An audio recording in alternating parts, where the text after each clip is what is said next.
bien salut tout le monde, c'est Phoenix Crow et on se retrouve pour une petite vidéo sur Nostal. Alors par contre je suis vraiment désolé parce que c'est pas mon compte, puisque Aslan 4069 est un peu long pour avoir sa SP2.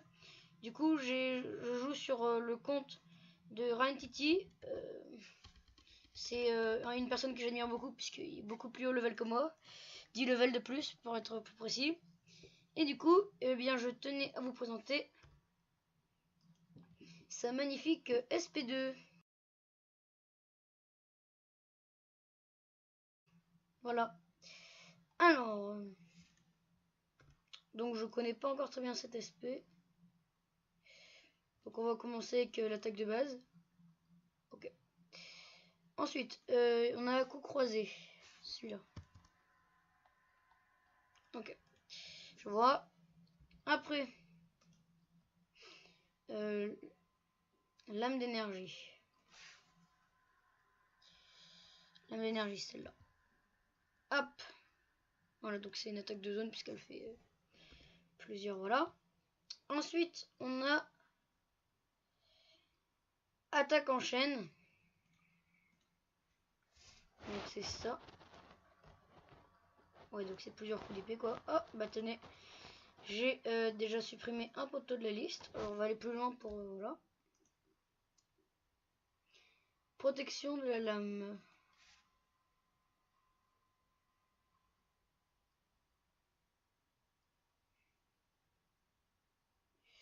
Alors pour être exact, je ne sais pas. Ah voilà.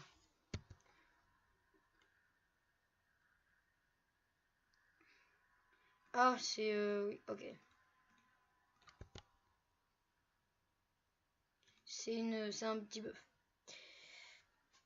Après, on a tempête d'épée.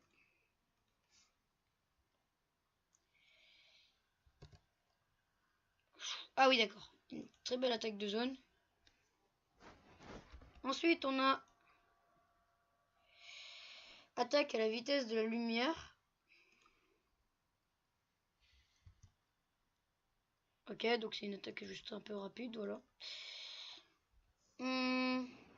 Suivant.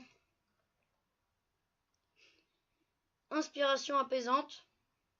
Donc je crois que c'est pour regagner des... Oui, c'est pour regagner des HP. Voilà. C'est juste que là, bah, comme je fais des poteaux, bah, ça sert à rien. Ensuite, j'imagine que ça va être tranchante. Ah non, coup de la mort.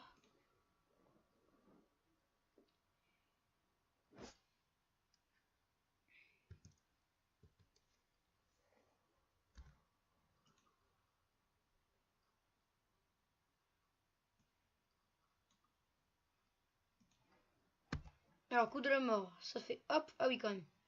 Ok, je vois. Donc, j'ai éliminé 2 poteaux. Ensuite, alors, plus que 2 attaques. Donc, c'est arrête tranchante et épée dansante. Alors, arrête tranchante.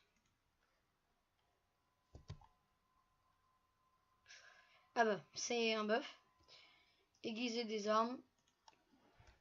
Et enfin, le dernier, épée dansante. Oh ouais, oh putain, balèze. Oh là là.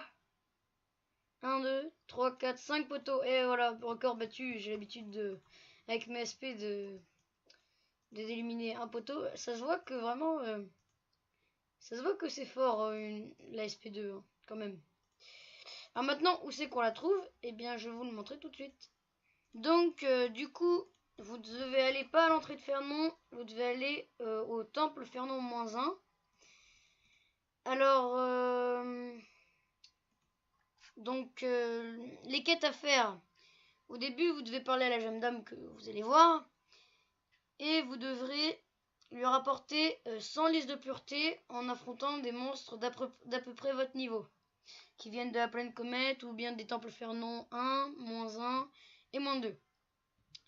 Après ces 100 listes, qui sera donc la partie la plus dure, vous aurez 3 TS à faire. Le TS 1, qui est qui est plutôt facile, le TS2 qui est aussi facile mais un peu plus labyrintheux, et enfin le TS3 avec comme boss le lance-lait. Donc s'il vous reste encore des potions, les grandes potions que vous gagnez au TS26, je vous conseille de les prendre. Voilà, et puis s'il vous en reste encore un peu après, bah, utilisez, gardez ce qui vous reste pour les TSSP3. Donc, vous allez par là. Hop, ici. Encore, voilà, donc c'est un peu loin. Et là, vous avez la gemme d'âme mystérieuse, joyau du mystère. Tendre les mains. Donc, il faut être level 46 pour débuter la quête. Et pour mettre l'ASP, il faut être niveau 35 de métier. Donc du coup, pour ça, le conseil que j'ai, c'est de jouer quand même avec sa SP1 quand vous l'avez, mais pas de trop, parce que c'est l'erreur que j'ai faite avec mon personnage Phoenix Crow. C'est-à-dire que j'ai fait que ça de jouer avec ma SP1. Du coup, bah, en terminant les quêtes SP2, bah, j'étais que level 29 de métier. Du coup, bah, j'ai pas pu mettre ma SP2 tout de suite. Du coup, faut essayer de jouer pas trop avec vos SP. Voilà, donc sur ce, on se retrouve un autre jour pour une nouvelle petite vidéo. A plus tout le monde! Vive Nostal! LOL!